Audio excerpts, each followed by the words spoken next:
Welcome to Silverdale's new podcast. This is a new form of communication. We're starting to share the stories, ideas, and conversations that shape life here at Silverdale Baptist Academy.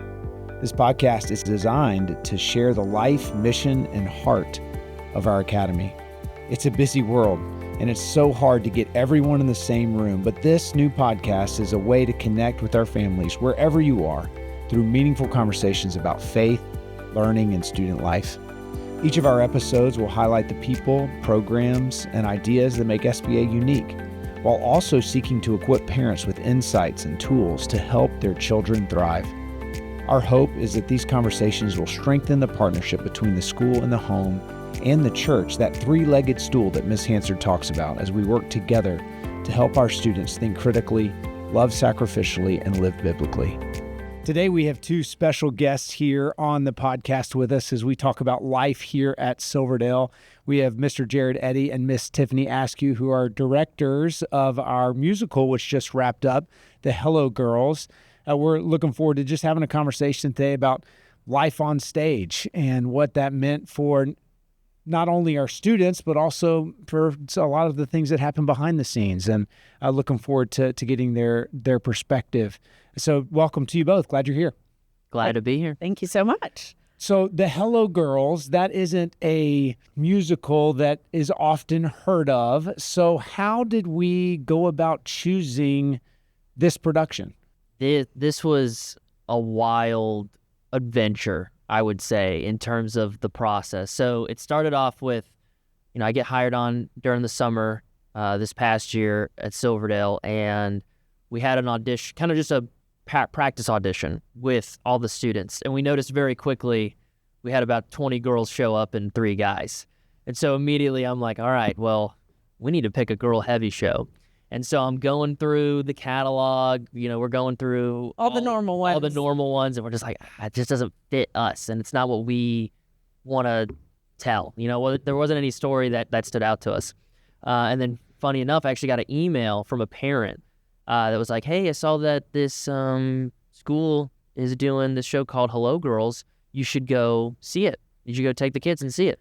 I'd never heard of it before. At the same time, I'm reading through the entire list that is accepted for the Jewel Awards, which we compete in, which go to the Jimmy Awards, which is in New York City in the summer, so on the national level. And I'm like, just trying to find one with a whole bunch of girls. And I was like, Jared, here's one with 5 girl leads. It's called Hello Girls. And he goes, funny enough. Yeah, and so then I went down. It was at Ringgold High School. I went and watched it, and they just did a smaller version of it for their one-act competition, but I had seen enough, and I was like, I think that we could do this, because I hadn't been familiar with the musical. I hadn't been familiar with the historical story of the Hello Girls, the call operators during World War I, and it was, even in the 55-minute version they did, it was very powerful, and I think the opening number, Answer the Call, it really stood out to me, because again, obviously, not written in a Christian sense, but I think a lot of times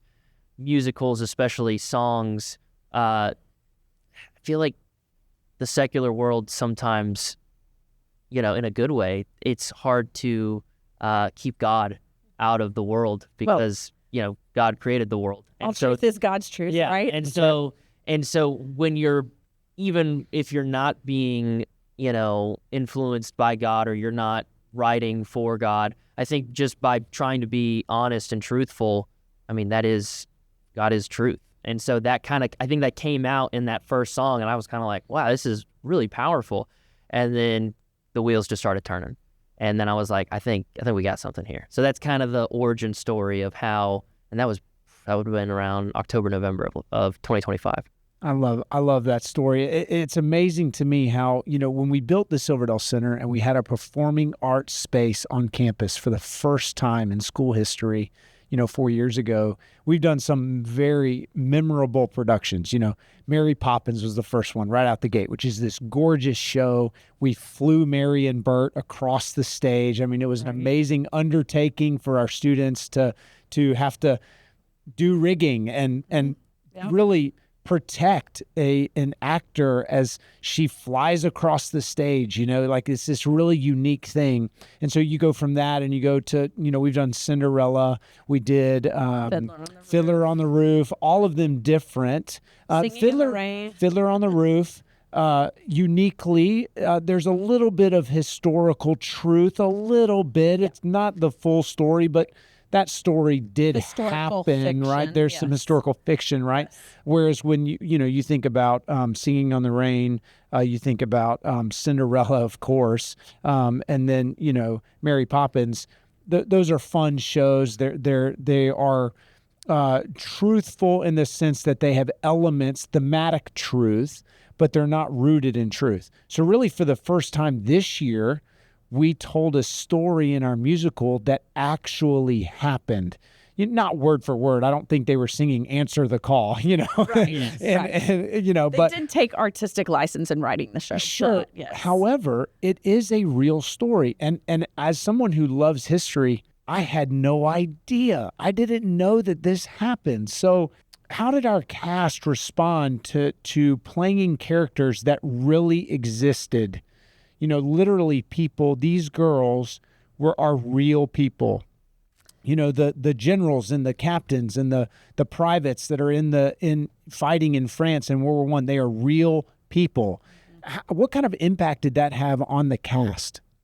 I think it was really cool because they got to the opportunity to do genuine research into there. You can look up things about the actual Hello Girls. And for those who didn't get to come or didn't see the playbill, each female who was playing a Hello Girl used the name of an actual Hello Girl that we have from recorded documents, which I think is pretty neat. But you can actually go research the actual people instead of the time period, which is normally what you would do to get the background of a show and kind of get into the feeling of what it was. So do you think the cast felt the burden, or maybe the burden's not the right word, maybe responsibility did that impact the show maybe in a really good way, right? That they feel this responsibility to represent this real person well?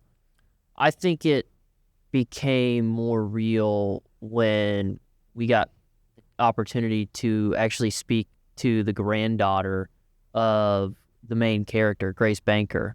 We had a Zoom call that was 2 days before opening night, and she was so passionate. Part of what she does in her time is she's helping tell the story of the Hello Girls. So I think they're working on getting them a medal right now. Mm-hmm. They finally got it. They got a medal. They're designing a medal, and they're designing it now. Yes, she helped. I believe there's a museum, there's a memorial, and so she is actually fighting to continue their story and has this family connection. She's the granddaughter of the title character, who was the chief operator for the unit. So that changed our perspective because she also shed some light on some things we didn't know. Right. That isn't touched on in the musical.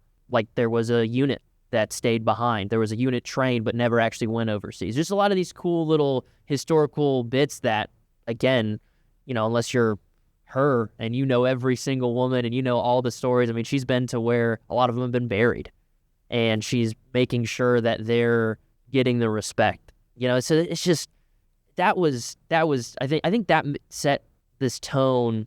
I don't think it was a burden necessarily for the cast, but again, like talking about Mary Poppins, right? I think sometimes when you perform a show like Mary Poppins, there's this comparing to Julie Andrews or the whatever good Broadway recording there is. But because the show's so new, I believe it really had a big long run in 2018. There's not a lot to go off of. There's nothing to compare to, and all you really have is history. And so I think it motivated the students more than anything because it felt more important. It felt like they were actually telling not just a bedtime story, but like, this is a real story. And I think there's just something different about that, kind of like you pointed out earlier, and it was really special. And I think most people that came to the musical, there was two different experiences they felt at the same time. Number one was getting to kind of relive this part of history that they didn't know about. And a lot of people like you came and I love history, but I didn't know about this. And then the second experience with that was just how professional the kids were. And I think that was what was different about this show, is the kids took it really seriously, because it was a more serious story. Yeah. There wasn't this happily ever after, waiting for my Prince Charming, flying with a magic umbrella. Like, it was just serious. It was about World War I and the effects of that, and people's opinions, right? Because there were different sides on the war, and there were different opinions on the war. And so it was just really interesting to see high school students handle that very maturely and in the right way too. I don't think anybody had a bad perspective on this show and how they approached their characters. Well, it's interesting you mentioned how serious the kids took the show, which I certainly, sitting there in the audience, had that experience that this is a serious topic. Yet the character formation and the interplay between the characters also made the show fun. There's a lot of laughs. Yes. There's a lot of Yeah. times to I mean, laugh. I think about the character, she's a French immigrant. She's lying about her age so she can, be a part of this unit because she wants to go back to her homeland, France, right? She feels this personal desire to support, right, the Allied forces there in France. And yet she brings a comedic element. And listen, her French accent was outstanding. So good. I mean, People thought she was a French. Literally why she got the role. But I will tell you, before the callback, she got a callback for that role. And before the callback, she worked so hard on that French accent. She got help from Mrs. Fisk, who speaks French. So it's not like she just showed up. Like, she put in the work to learn how to do a French accent well, where you could understand her. And so, yeah, that's how she got cast. So how did you take a serious topic, a story that needs to be told, yet encourage them to also have fun? Was that something that naturally came to them just because you have a group of students who's connected? I mean, but I'm just sitting here kind of in awe as I reflect back on it. They really did enjoy. It looked to me that they enjoyed telling this serious story, right? Oh yeah, I think that's the thing about theater is theater that a lot of people don't realize. When you do theater, it takes trust in each other. You have to depend on your scene partners. You have to depend on your directors. You have to depend on your tech people to fire the lights or the whatever, the sound cues or whatever on time. And because that builds relationships, and then because we are creative beings made in the image of a creative God, then we get to feel God's good pleasure when we do that. And that comes out in those interactions with each other. And in my mind, it's one of the most beautiful pictures of how what Paul talks about the body of Christ should look like. Because you're taking the smallest role, the largest role, the people you never see on stage ever because they're behind the scenes doing something. And when we all do our part to the best of our ability, we get to make magic, not in the evil sense of the word, or demonic, but the magic on stage that we can never make on our own. And it's just a beautiful picture of the body of Christ working together in their individual roles to create something that reflects his glory and creativity. I love that you share that perspective, Ms. Askew, and there's so much there. I mean, from a creative God who is honored, and we get to experience his pleasure because we're using, we watched our students use their talents both on stage and backstage, right? To tell this incredible story, really, of his people who did incredible good, right? Back in World War I. I love that. And interestingly, this show involved a lot beyond just the performance on stage. I mean, absolutely. Thinking about just the incredible set. I mean, 2-story set. You've got, kids ascending ladders. You've got just incredible. We have a the stage rotated. Yes. It was mind blowing to me to watch, and the way that the students, used that to highlight different aspects of the story. I mean, it's really incredible. So it involved lots of different parts of our campus. So Mr. Eddy, just share with our listeners for a minute about all the different aspects that went into set design, set creation. We had help from former Academy parents. I mean, just an incredible coming together of our community to make this show happen at the level it did. Well, there's a lot there. So I'm actually going to start first with the design idea, which totally affected how we did our orchestra. I'm going to start with the music, because the two things I hear a lot about this show are the sound quality of the kids and then the set. So, but I mean, I had to make the decision. I was like, hey, I need more stage. We can't take panels out of the stage if we build this rotating stage on top of it. We need, we're going to need more space. Right, we're not going to be able to use the orchestra pit. We're blessed enough to have an orchestra pit, but it's we not going can't to use work. it. We can't use it if we're using that rotating stage. So we moved the 9-piece orchestra to the side, and they were phenomenal. Stephen Humphreys, our band director, ended up actually playing drums instead of directing the orchestra, because he was like, this is a really complicated drum section. He's like, and I know I can do it. So hats off to him for pulling. That was a great move. So then Michaela, our choir director, not only Miss Keidel, you're right. She stepped into the director role, right? Yeah. And musically directed the vocals, and that is unheard of. Yeah. And that, but it also helped elevate it because she knew how to cue them in. The kids were looking for her in certain, because some of those songs are really complicated.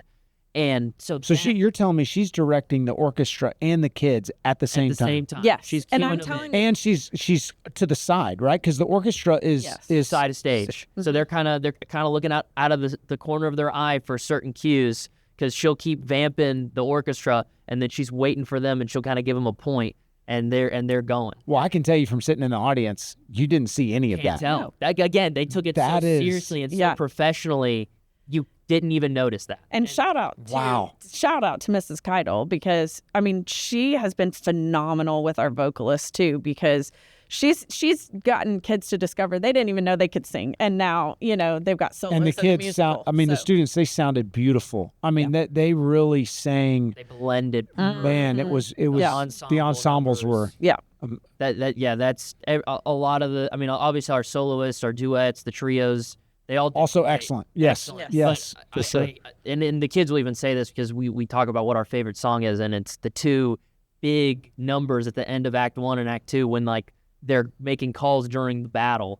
That's because there's so much emotion in it, and it was awesome. But so that was our first step with set design. I was like, if we're gonna build this set, we're gonna have to move orchestra because it's just too much.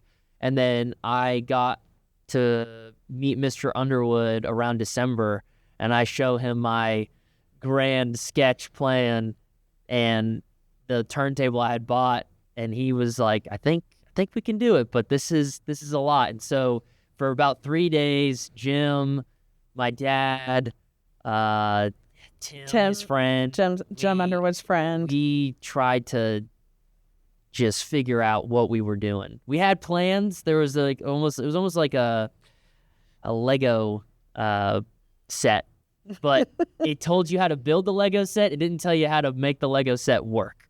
And so we built it. We needed it to work, not just to be a rotating stage is no good if it doesn't rotate. So we built the Lego set, and then we didn't know how to rotate it. But Jim is a genius, and he came up with a way to make it work for our stage, because the way they actually had built a stage to surround that circular platform, so it was flush. So you couldn't even tell where the rotating stopped or started, because it was all flushed with the floor. We did not want to build a stage on top of a stage. Right. That would have involved wooden beams. That would have involved. We don't have enough time in the theater. That's right. It gets used, and the theater gets used for all sorts of things. Mainly not Sunday services on every Sunday. Sure. So we were like, we gotta figure this out.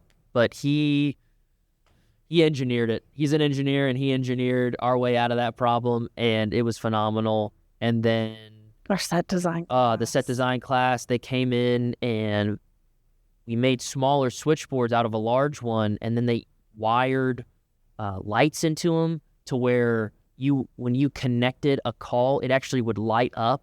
I mean, it was phenomenal. From the audience, it was so cool. It was so cool. I mean, when you literally, you could watch them connect calls, you're like, that looks real. And the lights are going off. And that was all, like, the set design class wanted to do that. Like, we didn't even have that in mind. We were just going to stick plugs into the board. And they were like, no, we're going to do this. Like, we're going to figure this out. And they did. They did. Again, back to the creativity of students, right? Different.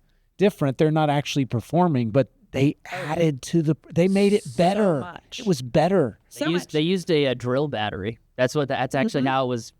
They just we recharge a drill battery, attach it to the bottom, and then they pinned I don't know what they stuck washers in them. Yeah, washers in them to get a connection. That's how they did it. It was amazing. Is incredible. It was amazing. But they also built every single box that you saw that looked like a crate. They built those boxes sturdy enough for us to stand on with handles in them that are smooth so nobody would get, injured or splintered or anything.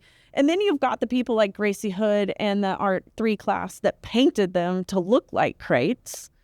It's a lot. Yeah. A lot of. And then you've we had 3D. We did 3D printing. Did 3D Mr. printing. White, he helped with all of that. Mm-hmm. And then you've got Angie Albee, who we've used for years, who's an incredible artist who did the building, U.S. Army building for us. That's all flat, completely flat. Yeah, but it didn't look flat.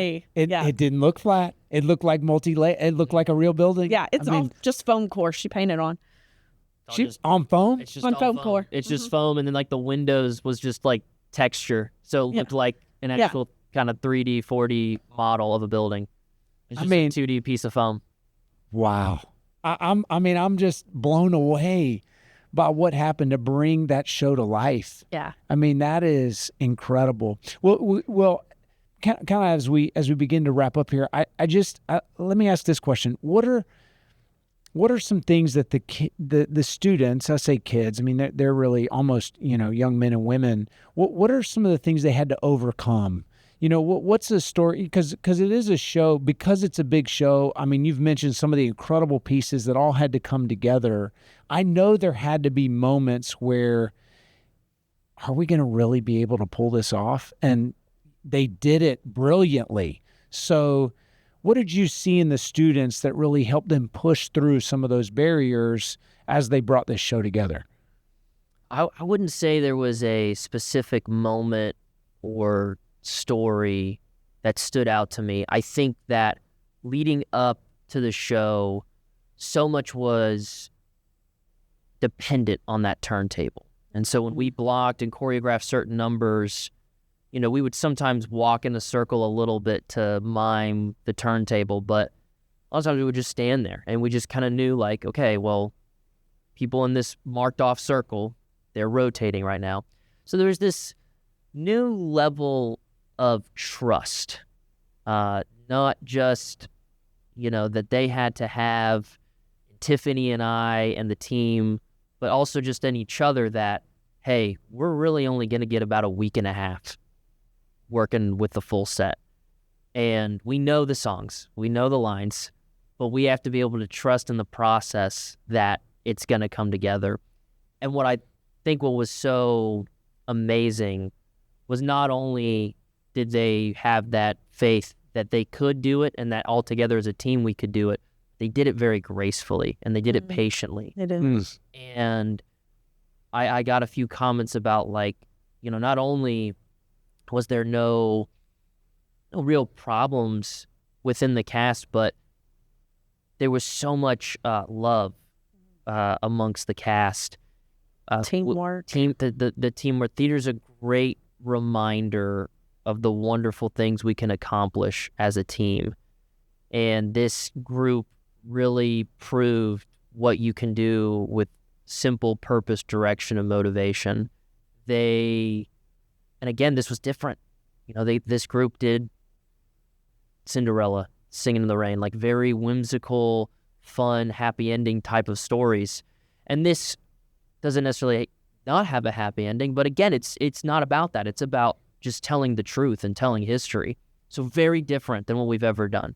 Even our fall play, Narnia, while rooted in truth, it is still a very fun show at the end of the day. It's a classic kid's story. With a happy ending. With Whimsical. And Right. so I just, hats off to this group of students. I've never been a part of a production like this before where, again, they took it seriously, they were patient, they were kind.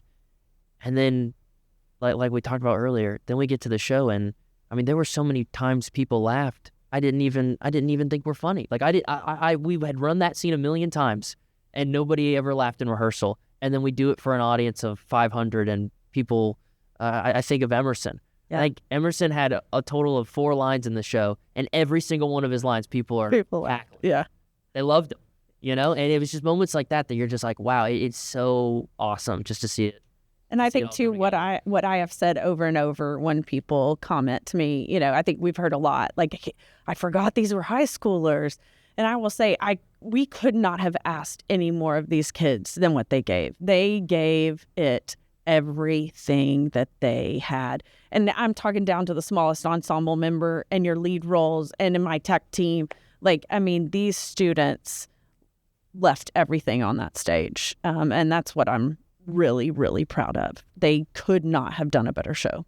Well, what a wonderful opportunity for us today to hear about the love our students have for each other, about their desire to glorify God in everything they do, to give it their all, and to hear about all of the different people that supported them as they tell this really important story.